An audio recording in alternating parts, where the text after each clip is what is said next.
जब मान्यवर श्री कांशीराम जी जीवित थे और हरियाणा प्रदेश में आते थे, आप लोग बड़े दुखी थे कि हमारे पास रोटी रोजी के साधन नहीं है, हमारे पास खेती करने के लिए ज़मीन नहीं है।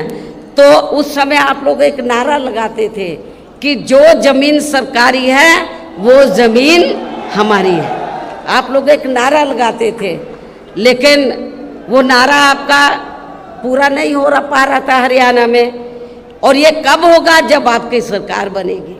लेकिन जब उत्तर प्रदेश में 4 बार हमें सरकार बनाने का मौका मिला, तो उत्तर प्रदेश में हमने बड़ी संख्या में लाखों लोगों को, जो दलित वर्ग के लोग थे और जो गरीब लोग थे अन्य समाज में, उनको हमने किसी किसान भाई की 1 इंच भी जमीन छीनकर हमने भूमिहीन लोगों में नहीं बांटी थी, बल्कि सरकार के पास जो खेती करने के लिए सरकारी ज़मीन खाली पड़ी थी, उस सरकारी ज़मीन के 2-2, 3-3 एकड़ के पट्टे काटकर हमने भूमिहीन लोगों को, जो गरीब लोग हैं, भूमिहीन लोग, जो दलित वर्ग के लोग हैं, उनको खेती करने के लिए हमने फ्री दी।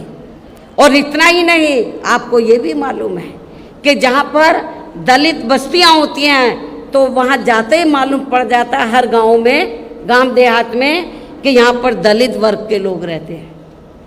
क्योंकि जो भी पार्टियां सत्ता में आई, उन्होंने आपकी दलित बस्तियों को विकसित नहीं किया।